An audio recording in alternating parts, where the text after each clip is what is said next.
Howdy, history buffs.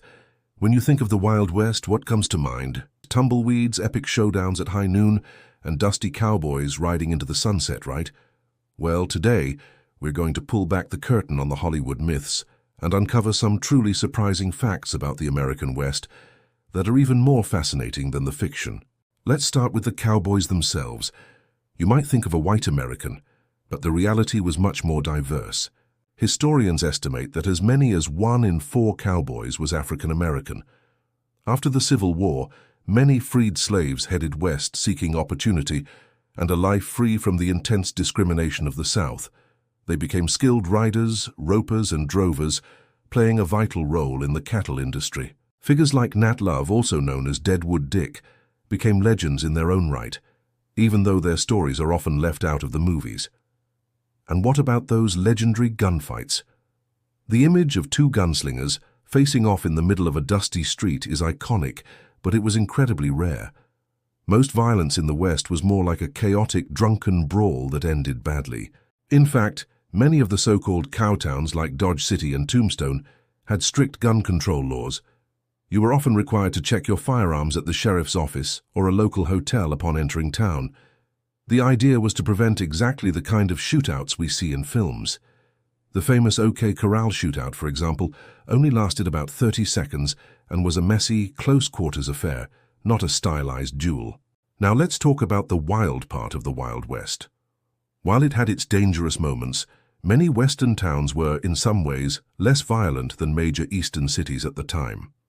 The real daily struggles weren't gunfights, but things like disease, accidents, and the sheer harshness of the environment.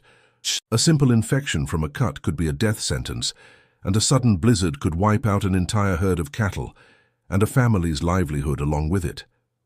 Survival depended more on resilience and community than on being the quickest draw. Another common misconception is about the people who settled the West.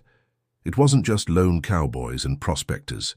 The Homestead Act of 1862 opened the floodgates for families from all over the world to claim land. And surprisingly, women had more opportunities in the West than they did back east. Single women, widows, or women whose husbands were away could own land and run businesses under the Homestead Act, a level of independence that was almost unheard of elsewhere. They weren't just damsels in distress waiting to be rescued. They were tough, resourceful pioneers who built homes, farms, and communities from the ground up. Speaking of building communities, what did people do for fun? It wasn't all saloon brawls and poker games. Believe it or not, cultural activities were a big deal. Traveling theater troupes brought Shakespeare to dusty mining camps.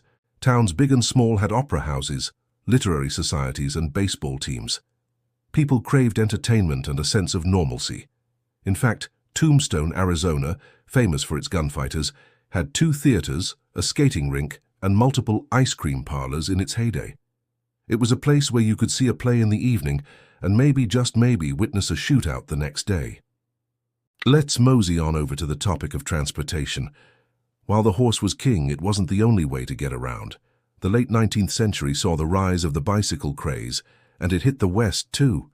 Newspapers from the era reported on bicycle clubs and races in Western towns.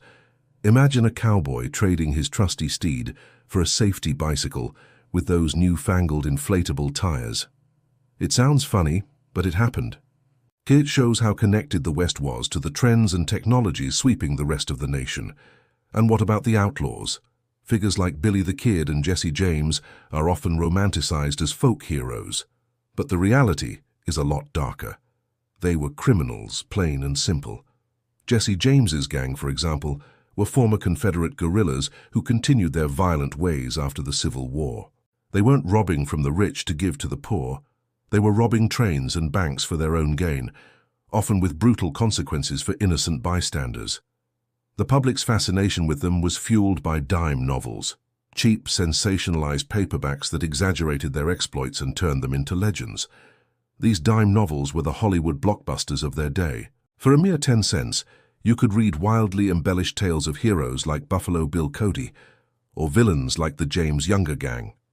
The writers of these stories often had little to no first-hand knowledge of the West, creating a fictionalized version that was far more exciting than the day-to-day reality of cattle ranching or farming. This is largely where our modern pop culture image of the Wild West comes from, not from history books, but from 19th century pulp fiction. Let's bust one more myth, the look of the cowboy. The wide-brimmed Stetson hat we all recognize?